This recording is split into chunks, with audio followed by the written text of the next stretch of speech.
for infecting. And one of those strategies is horizontal and vertical infection.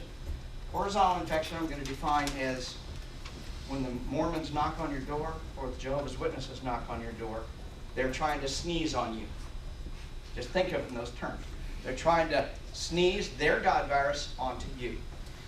When you bear a child, as a parent, you oftentimes give your religion to your child.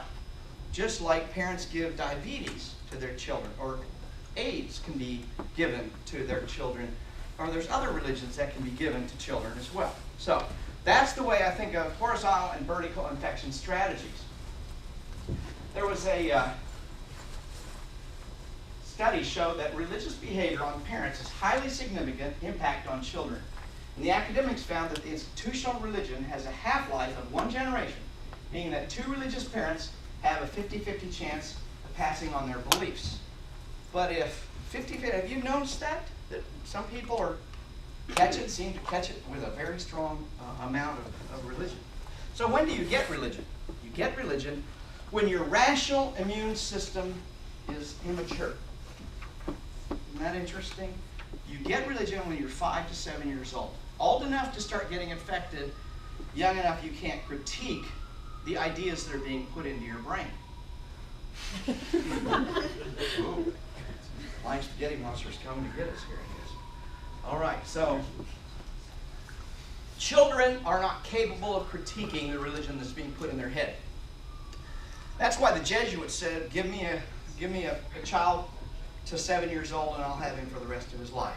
Because you can get them infected before they're critical. Remember I said earlier, logic's not the answer? People didn't get religion through logic.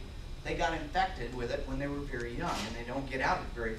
The other time you get religion is when you're under stress and your rational immune system is weakened.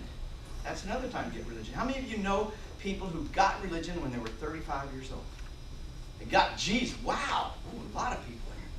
Well, you notice, I don't know if you've noticed this, but when they woke up one day and got Jesus, they didn't wake up one day and get Allah is the answer. How many of them got Allah? They didn't. Not in this culture. If they got Allah, one of 2 things is going on. They were exposed to Allah, Islam or whatever, at about 5 to 7 years old, and that was present as a virus in their environment. Or there's some other pathology going on. And I know some people who got a pretty strange religions, and if you knew them, you'd know they're pretty strange people to begin with. So they're more susceptible. Their rational immune systems are pretty disabled, so they're more susceptible to getting not almost, but many possible kinds of religion. Now, there's 200 rhinoviruses that cause the common cold. You're probably immune to maybe 150 of them. You probably won't get them because you got exposed to them when you were a child. You have kids in kindergarten? Anybody got kids? You do? Preschool? Okay. Well, you send them off to preschool and they come back with all these snuffles. Well, that's why you send the kids to school, not to learn, but to get exposed to lots of other viruses.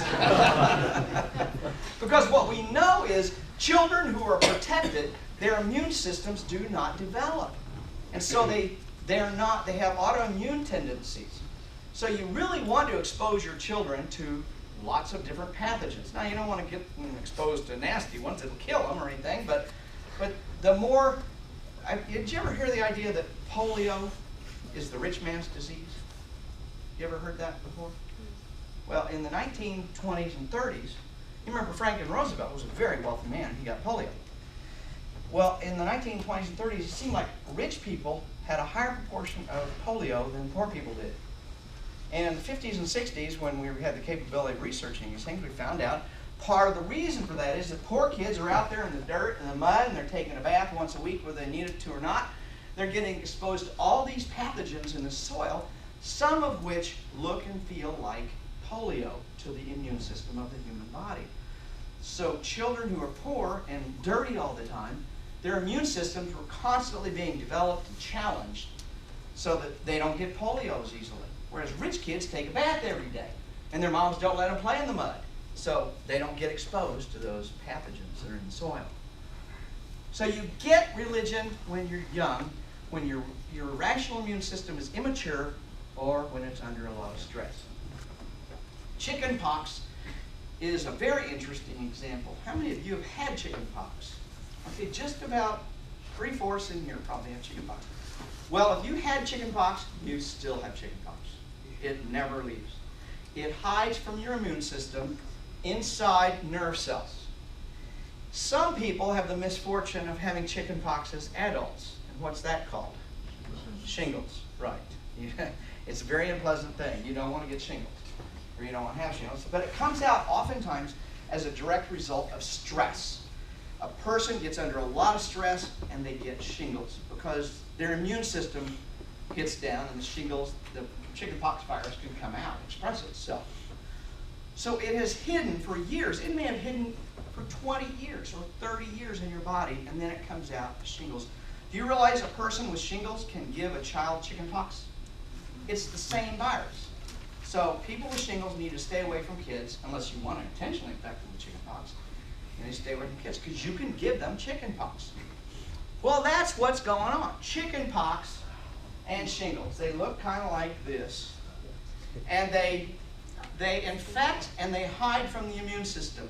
That person who got religion when they were 35, that religion had been hiding in their immune system. And it was their religion they were exposed to at the 5 to 7 year old time frame. That's why I say they didn't wake up and see Allah or Buddha or Shiva or Joseph Smith.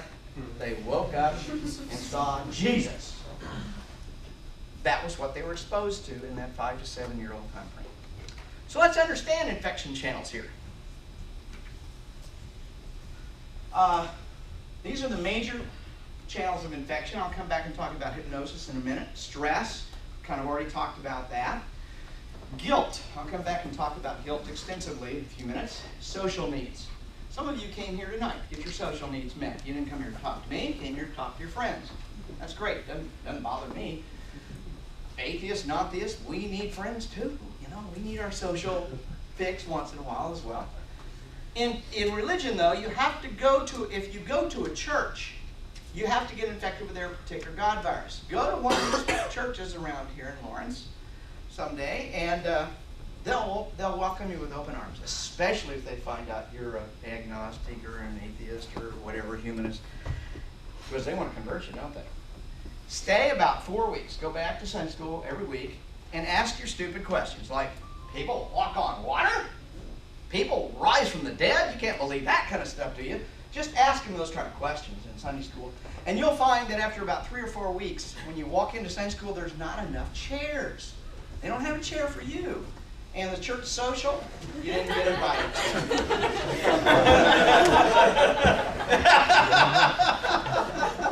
Your timing was impeccable. Thank you.